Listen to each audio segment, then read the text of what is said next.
Trayce Jackson-Davis joins us now here on Willard and Dibs. Trayce, welcome and congratulations, man.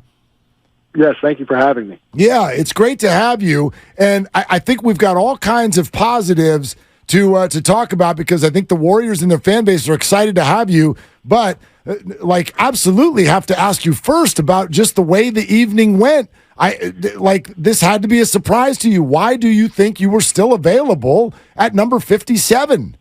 Sometimes things happen, and me and my camp thought that I needed a guaranteed contract, whether it be in the first or second round, and a lot of teams wanted to offer two ways, and the Warriors were one of the teams that wanted me, and they didn't want me on a two-way, and so just getting a guaranteed deal from them, they started searching from pick 35 on, and finally got one at 55, and at the end of the day, it's just a number. You got to still go out there, and all rookies start in the same place, and I can't wait to get started.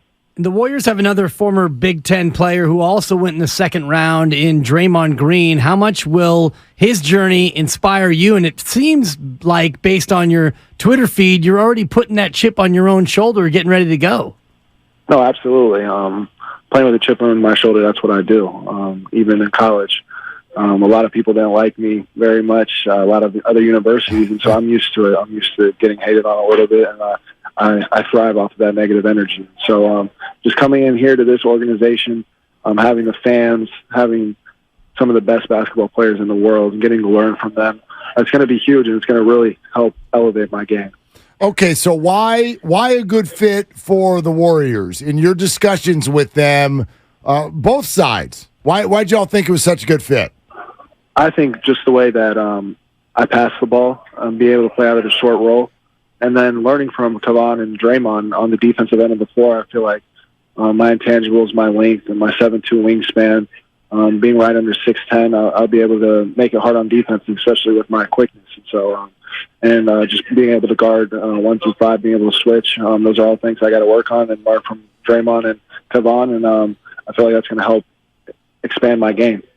How much did you follow the Warriors over the course of their run? I mean, you're 23, so you must have been about 15 or 14 when the dynasty started, and you're a son of an NBA player, so I know you follow the association, but how closely have you watched this team and the way they go about playing on both ends of the floor? Oh, yeah, I've watched them growing up. My dad is a big fan of them, and so being able to watch Steph and Clay, Splash Brothers, I think that's so cool. Now being able to call them teammates, and Oracle Arena or Chase Center now. It's changed now. And so being able to be here, play for these fans, it's going to be a great experience. And I'm truly blessed and I'm honored to be in this situation. Trayce Jackson-Davis, who the Warriors acquired through the draft and a trade with Patrick Baldwin Jr. In the second half of the draft yesterday, our guest here, Willard and Dibs. Trayce, we understand that you just spoke to Steve Kerr, like literally minutes ago. How did that conversation go? It went really well. Coach Kerr basically told me that I'm going to get my opportunity, and that's all I can ask for. Just being able to say, learning from those guys, learning from the veterans, and really trying to make an impact for the team. I'm just trying to do whatever Coach tells me to do, and I really, really am eager and anxious to get started. Those of us a little bit older than you, and that would be Mark and I, my partner and I, remember the way your dad played, and I know his Pacers days were before you were around, but how much have you gone back to watch what your dad did with the Pacers, and how much do you emulate that sort of just tough, hard-nosed, two-way play that your dad embodied?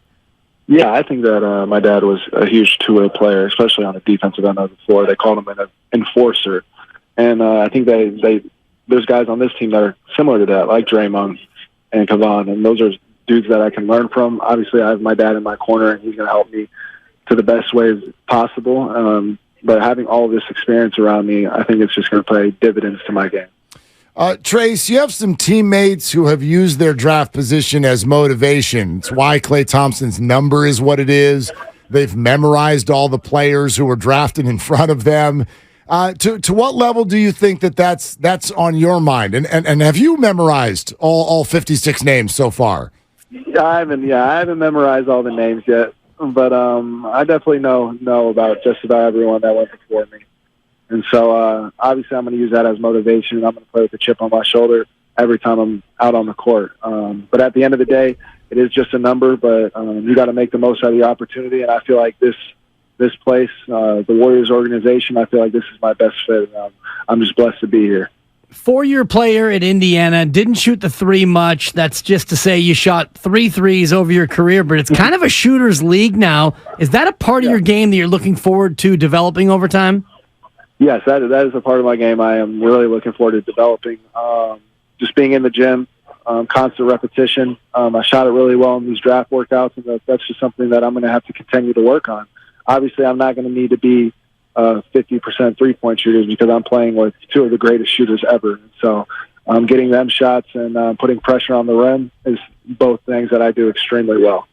TJD, you don't mind if we call you TJD, do you? I'm sure you get. You can call me TJD. Okay, yeah. TJD. You said a few minutes ago it's just a number. What about the one that you're going to wear? Why number 32?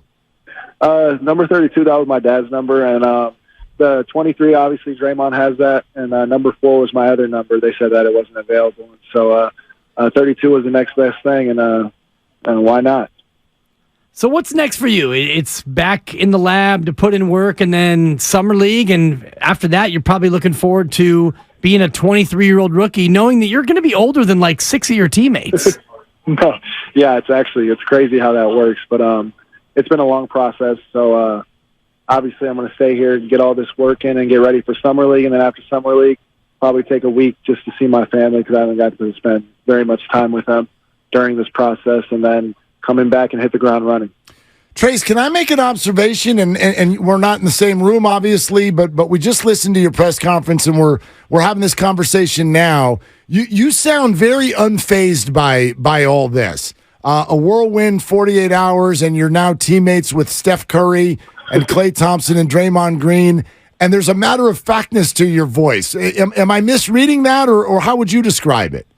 No, honestly, just talking with the front office. I haven't met any of my teammates yet, but they chose good guys, and I know that this organization, they treat everyone like family. Even just talking to Coach Kerr, it's gonna be great, and so I'm already very, very comfortable here, and I just really, really can't wait to just get on the floor and start playing. So we can't wait to see you on the floor and see you playing. Trayce, 4 years at Indiana, and based on all the metrics, it looks like you could have jumped earlier than now. What motivated you to want to stay 4 years at Indiana? Well, so my first 2 years, I had that COVID year, my sophomore year, and so then Coach Miller got fired, and Coach Woodson came in, and I just listened to what Coach Woodson had to do, or told me to do. And coming back after my junior year, I was testing the waters, and I got COVID again, and so not being able to do the draft workouts or be able to participate in the combine, I just felt like it was the best opportunity to come back for my senior year. And I had a great senior year, and I'm truly grateful for it. And I felt like me and Coach Woody talking, we were saying it was time for the next step. And no better place to be than San Francisco with the Golden State Warriors. And I feel like overall this 4 years, or the past 4 years, and then coming into this situation, I can't ask for anything more. Trayce, speaking of listening to Coach Woodson, I'll use that as a clue. We actually have a mystery caller who wanted to call in and ask you a question. Let's go to Mike in Indiana. Mike, did you have a question for the newest Warrior, TJD? Trayce Jackson-Davis. I couldn't be more proud of a young man than I am today, sitting here in this airport. Hey, love, you got it. How you doing? You couldn't have picked a better place, man. Great organization, hell of a coach in Steve Kerr, great coaching staff. Man, sky's the limit, boy. I'm so happy for you. I really am. I appreciate that, Coach. Thank you very much. I miss you. I'm going to be back out there soon to see you. Okay, no problem. Trayce, Mike Woodson, head coach in Indiana, obviously, who coached TJD. You know what, Trayce, before we let you go, let us let you listen to what your coach has to say as he answers this question. Mike, what did the Warriors just get? What makes the kid so special? There's nothing he can't do on the basketball court. And if you're basing his game on a jump shot, you're foolish, because he's worked his ass off this summer and shooting the basketball. But I look at all the intangibles. He blocks shots. He rebounds the ball. He initiates the break. He can pass the ball. he can finish at the rim with both hands. There's nothing this young man can't do.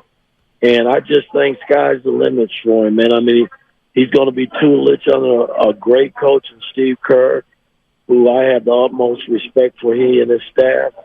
And all Trayce Jackson-Davis got to do is come to work every day and listen and learn, and he's going to be just fine.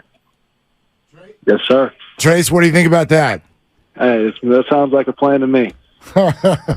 Trayce, we're going to talk to your coach a little bit more about you, so your ears might be burning, but congratulations and thank you so much for coming on.